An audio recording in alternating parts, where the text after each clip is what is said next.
We are extremely pleased that you are here.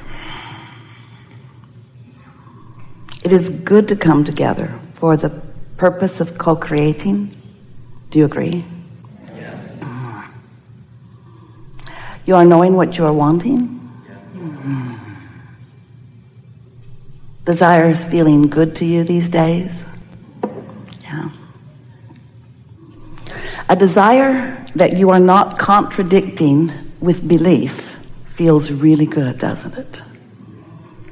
But a desire that you don't believe, a desire that you doubt, not so much fun, is it? So the key is for you to figure out some way to believe in your own desire. And what trips you up is that sometimes if the desire has not manifested, if it's not a desire that you are accustomed to seeing turn into actualization, manifestation, then you get used to seeing it like it is, seeing the absence of your desire or the presence of something that you do not want. And most do not realize that as they focus upon what is, they continue to practice the vibration of what is, which makes it difficult for what is to change. When you want something different than what is, but you hold what is steadily in your consciousness, then you continue to practice the vibration of what is, so what is continues to present itself to you in different ways, but the same vibrational essence. Different faces, different places, but essentially the same thing continues to happen. So the key to being a deliberate creator is to find some way to distract yourself from what is while you focus upon what you prefer. It's like telling a new story, or even telling no story. Just do not continue to tell the same story if what the story is about is not pleasing to you. Seems logical, doesn't it? So you live in a universe that is vibrationally based. You are too. You are pure vibration. You are vibration above all other things. But you are vibration that has manifested into some physicality. And you've become so accustomed to the physicality that has occurred that you forget that you are vibration. So most of you, human blessed beings, you don't deal with your life vibrationally. Instead, you deal with it in terms of action, actualization, manifestation. And that's what slows you down so much. If you could realize that you are visualizing things into being, that you are imagining things into being, if you could get your imagination into a larger part of your life experience and your observation into a lesser part of your experience would begin to flip more into things that you do want. We're not trying to get you to stop living what you're living, because most of it is really nice, isn't it? But you can be a better selective sifter than you are being.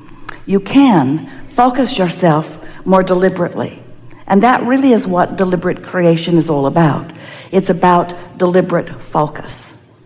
But in order to be effective at deliberately focusing, you have to understand what it is you're reaching for.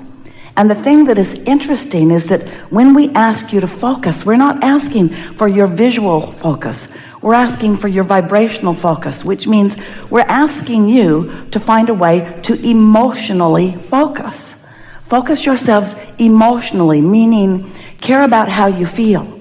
And if what you are thinking about or focused upon, whether it's past, present, or future, whatever it is that has your attention, if you would remember that that focus carries with it a feeling, and if you would care about the feeling more than anything else, and you would focus your feeling into what feels better. For a while, we've been calling this gathering the art, because it is.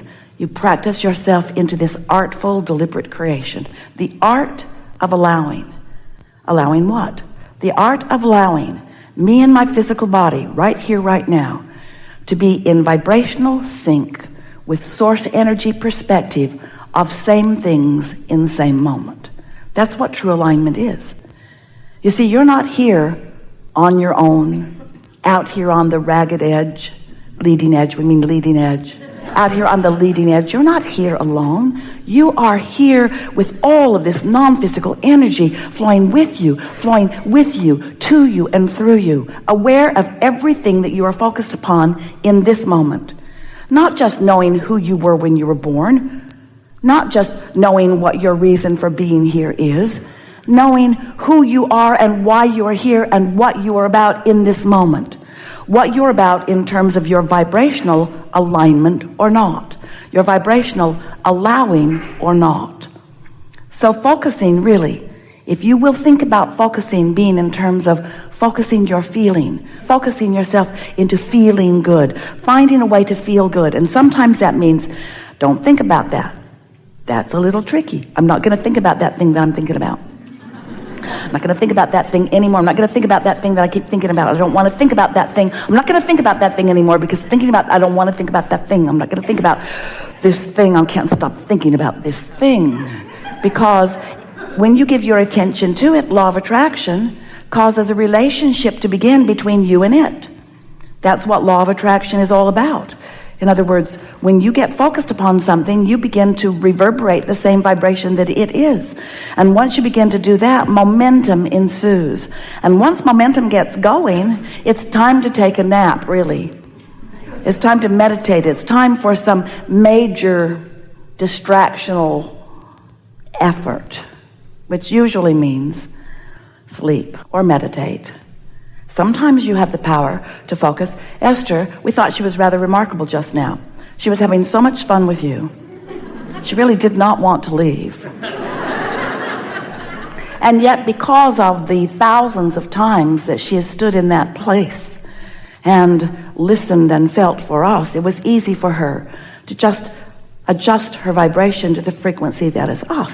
But it takes some practice to be able to distract yourself from whatever's going on in that way, doesn't it? It takes some practice, and that's what this gathering is all about. So, you were source energy before you came into this physical body, and most of you still is source energy. And you, in this physical body, have a relationship. We want you to know that. We want you to feel it. We want you to sense it. We want you to tend to the relationship between you in this physical body and the source who is really you. The source who is you, present with you, aware of you, and thinking about what you're thinking about.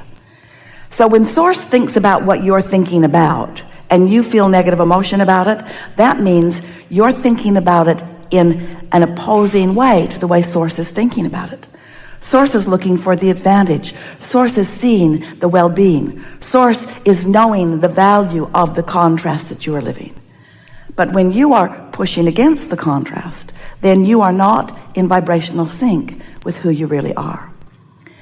So the creative process is really 3 simple steps that have morphed to 4 and now to 5. We'll talk about all of them.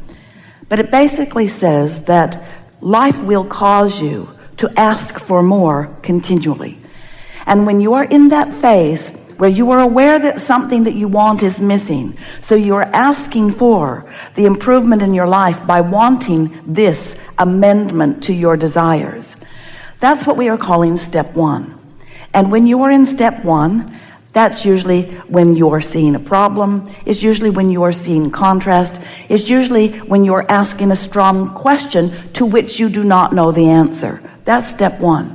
Step 1 is an important step, but step 1 will trip you up because it's easy for you to take your humanness, your actualness, your actionness, and give your all to step 1. You're looking around, I don't like that, and these are the reasons that I don't like this. I don't like it, I want it to be like that, but I don't like this. That's what step 1 is like. Step 2 is source is answering what you want. Now, if you're in step 1, strongly in step 1, asking for the improvement, asking, focused on the problem, focused on the question, then you're remaining in step 1, even though step 2 has already taken place and what you have asked for has already come to be in a vibrational reality that we've been referring to as your vortex. It's a vibrational reality, wrote a whole book about it, a vibrational reality where everything that you're asking for is already resolved and gathered and completed and done vibrationally. But then you say, you're wise, you're smart aleck too, you're wise, you say, all right, Abraham, we'll play your silly game. I've asked the question and I accept that it has been answered, but how do I get my money out of the vortex and into the bank? How do I get my lover to come home with me now? In other words, it's very fine, this vibrational reality that you have conjured, cooked up, or maybe even imagined, Abraham. But I want the reality. I'm not asking for the vibrational version. I'm asking for the real life, see it, smell it, hear it, taste it, touch it, lick it, space version. I want the reality of it. I want it to manifest for me. And we say, that's step 3. That's where you are so aware that step 2 has taken place. And you are proud of yourself for living step 1 and asking with such clarity that now you are in a place of relaxed expectation. You're in the receptive mode. You're in the mode where you are not tense and not worried. You're not struggling. You're not justifying and defending. You're not saying, I need it. You're not yearning for it. You've asked and you accept that it's given. And while you cannot see it yet, you know that it is coming. Step 3 is an attitude of faith. It's an attitude of expectation. It's an attitude of, I know I'll know it when I see it. It's an attitude of, I know it's coming. It's really a pleasant place to be. And it really is the place that you will reside most often, because life will never cause you to stop asking. And because you're going to continue to ask, you're going to continue to be in that place where you've asked for more than has manifest. So it is very good for you to get comfortable being in that mode of having asked for something that has not fully manifested, because that's the way life will eternally be for you. We love you so much. Deal with it. When you get to that place where you just know that it's coming and you don't have to know all of the details, you'll let the universe yield it to you a little bit at a time. You'll allow yourself to be in the receptive mode where you're receiving. Life is so rich and delicious when you're living like that, because there is something new for you coming into your awareness moment by moment by moment. The receptive mode, that step 3 receiving mode, that allowing mode, that is the feeling of most blessedness. When you get into that mode, you can just feel the universe wrapping arms around you and providing avenues for each and every detail that is important to you to be fulfilled. It is such a delicious state of being. Step 4 is, you're so accustomed to hanging around in that step 3 mode that you've mastered it. You're no longer upset with contrast. Contrast doesn't upset you anymore. You know how to manage your vibration. Step 4 is really managing your vibration. It's living in this world of steps, understanding that all of the steps are necessary, and feeling happy. It's mastering. It's the mastery of the creative process. Now we're talking about step 5. Step 5 is where you not only accept contrast as important to the equation, but you revel in the contrasting experience that causes you to focus. And now you've come full circle. Now you are on top of life. Now nothing bothers you because you know it's all for you. Nothing bothers you because you know you've attracted every bit of it. Nothing bothers you because you know it's the clarity that you've been seeking. Nothing bothers you because you know you have mastery of your own ability to focus. So, let's talk. What do you want to talk about? Who are you people? What brings you here? You come to give, you come to receive, you come to clarify, you come to feel clarification. You come to uplift. You come to participate. But mostly, if we were standing in your physical shoes, if we were sitting on your physical chairs, if we were in your physical bodies, and we were in a gathering like this, we would have come for the vibrational tuning that is inevitable. We would come for the immersion in the frequency of your source, to practice and feel and recognize and know what it feels like to be tuned in, tapped in, turned on, and ready for life to reveal itself.